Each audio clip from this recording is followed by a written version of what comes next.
श्री स्वामी समर्थ. महादेवाच्या पिंडीवर अर्पिलेले बेलपत्र खाल्ल्यावर तुमच्यासोबत काय घडते वाचून अंगावर काटा आल्याशिवाय राहणार नाही. नमस्कार मित्रांनो, शिवशंकर यांच्या पिंडीवर आपण बेलपत्र अर्पण करत असतो. ते बेलपत्र आपण अर्पण करून झाल्यानंतर खायचे देखील आहे. खाल्ल्यानंतर त्याचे काही फायदे देखील होणार आहेत. शिवशंकर यांचा सोमवार हा वार आहे. शंकरांना बेलपत्र खूप आवडते. त्याचबरोबर त्यांना पांढरे फूल देखील खूप आवडते. शंकरांना प्रसन्न करून घेण्यासाठी सोमवारचा व्रत देखील केला जातो. त्याचबरोबर 16 सोमवार हा व्रत देखील केला जातो. कारण 16 सोमवार व्रत केल्यामुळे पाहिजे ती गोष्ट मिळून जाते. काही इच्छा असतील तर त्या इच्छा देखील पूर्ण होऊन जातात. तुमच्या आयुष्यामध्ये कोणत्या अडचणी असतील किंवा समस्या असतील त्या समस्या देखील दूर होणार आहेत. तर मित्रांनो, शिवलिंगावर आपण केलेले बेलपत्र खाल्ल्याने नेमके काय घडते? चला तर मग आता आपण जाणून घेऊयात. मित्रांनो, प्रत्येकाच्या घरामध्ये काही ना काही अडचणी असतील. काहींच्या घरामध्ये भांडण तंटे असतात, तर काहींना नोकरीची समस्या असते किंवा घरातल्या कोणत्याही व्यक्तीचे लग्न जमत नसेल. तर तुम्हाला कोणत्याही वेगवेगळ्या प्रकारच्या समस्या असतील तर त्या समस्याचं तुम्हाला निवारण देखील होणार आहे. तुम्ही हे बेलपत्र खाल्ल्याने तुमच्या सर्व समस्या दूर होऊन जाणार आहेत. मित्रांनो, तुम्ही शिव मंदिरामध्ये जात असेल, शिव मंदिरामध्ये गेल्यानंतर तुम्ही बेलपत्र हे नक्की वाहायचे आहे. बेलपत्र हे वाहिल्यामुळे महादेवांची आपल्यावर कृपा तर राहीलच.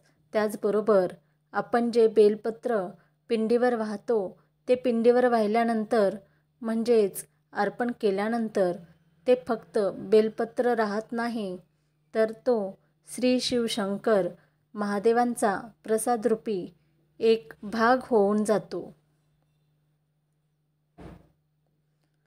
पिंडीवर वाहिले गेलेले बेलपत्र हे 6 महिने शिळे होत नाही असे देखील सांगितले गेलेले आहे.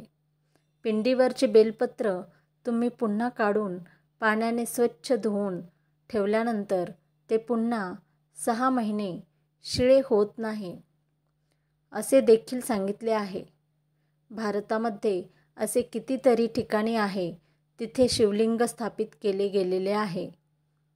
तर तिथे आजूबाजूला बेलपत्र उपलब्ध होऊ शकत नाही. त्या ठिकाणी असा उपाय केला जातो.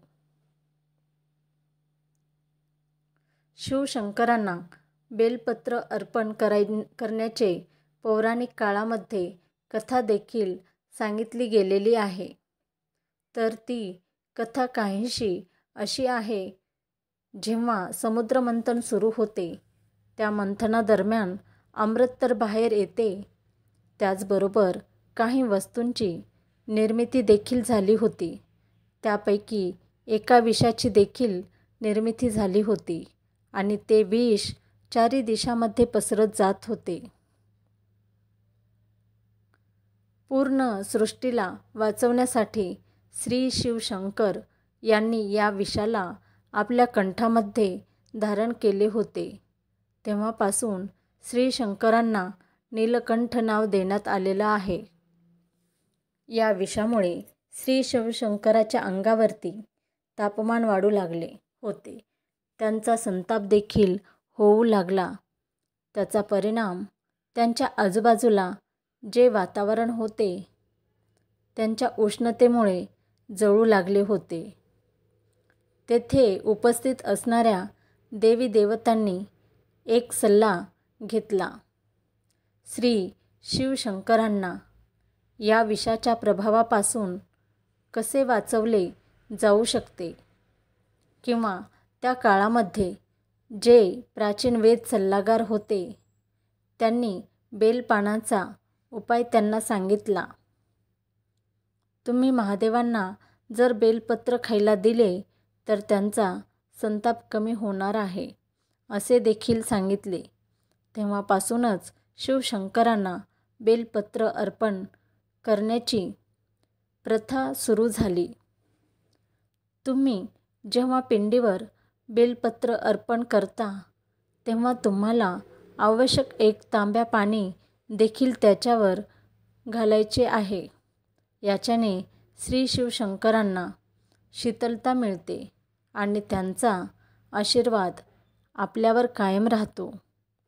तुम्हाला कायम एक गोष्ट लक्षात ठेवायचे, 3 पानांचे एकत्रित असलेले बेलपत्र तेच तुम्हाला पिंडीवर अर्पण करायचे आहे. बेलपत्राचा जो चिकना भाग असतो तोच तुम्हाला पिंडीवरती ठेवायचा आहे. तुम्ही एका गोष्टीची नेहमी काळजी घ्यायची आहे. फाटलेले किंवा छिद्र पडलेले बेलपत्र कधीही अर्पण करायचे नाही. तुम्हाला एक गोष्ट लक्षात ठेवायची आहे.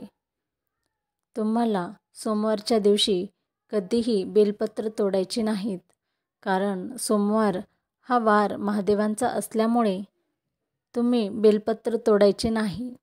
दुपारी 12 वाजल्यानंतर देखील तुम्ही बेलपत्र तोडायचे नाही.